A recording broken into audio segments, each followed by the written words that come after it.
de gouvernement, distingués invités, Mesdames, Messieurs,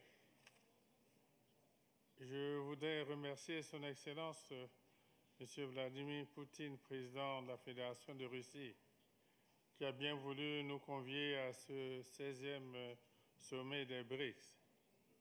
Je salue également les chefs d'État et de gouvernement présents à cette rencontre de haut niveau sur des questions essentielles qui touchent à l'économie mondiale et à l'avenir des peuples. Je remercie les autorités de la Fédération de Russie pour l'accueil combien chaleureux qui nous a été réservé à moi-même et à ma délégation. J'adresse mes vives félicitations pour l'organisation remarquable de cet important événement. BRICS hier, BRICS plus aujourd'hui. Cette évolution du groupe d'États ici réunis témoigne de l'engouement de nos pays pour un Sud de plus en plus global, prônant l'avènement d'un nouvel ordre international plus juste, plus solidaire, plus prospère. Le devoir impérieux pour nous, nations du Sud, est d'unir nos efforts afin de créer des mécanismes financiers alternatifs qui régulent avec plus de justice l'économie mondiale au bénéfice des intérêts légitimes de nos États. Ici, sur les rives de la Volga, se joue une séquence déterminante de l'avenir du monde en réponse à des turbulences économiques sans précédent. En développant des institutions financières plus adaptées aux réalités contemporaines et en renforçant des échanges commerciaux entre nos pays, nous pouvons bâtir notre avenir sur des économies autonomes et plus résilientes. Une telle approche implique de réformer les institutions financières internationales pour qu'elles reflètent davantage les réalités économiques actuelles et prennent mieux en compte les attentes légitimes de nos peuples. Mon pays, la République du Congo, partage pleinement les aspirations des BRICS+, notamment en termes de paix dans le monde, de progrès pour tous et de multilatéralisme constructif.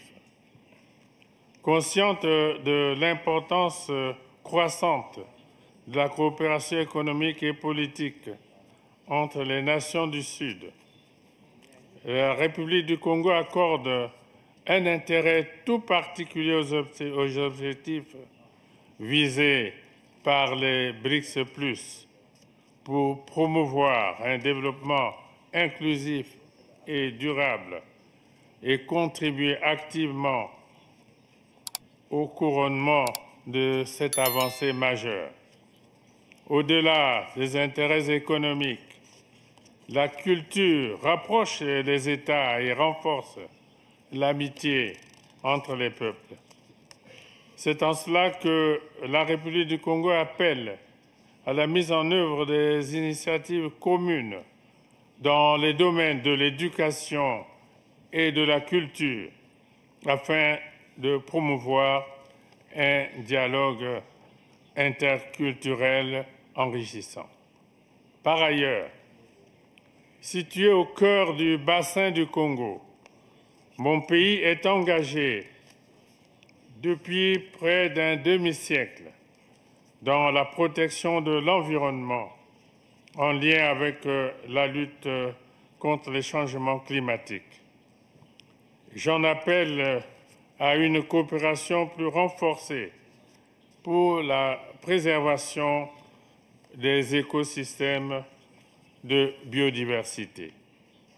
À ce sujet, le Congo vient de soumettre à l'Assemblée générale des Nations unies la résolution sur la décennie mondiale de l'afforestation et du reboisement pour consolider le rôle crucial des forêts dans la régulation du climat. J'invite donc les BRICS+, à se placer à l'avant-garde de cette lutte au service de la survie de l'humanité entière. Tout en saluant vos efforts en matière de protection de l'environnement et de réduction des émissions de gaz à effet de serre, je sollicite l'appui des BRICS+, en vue de l'adoption de cette résolution par les Nations Unies. Je vous remercie.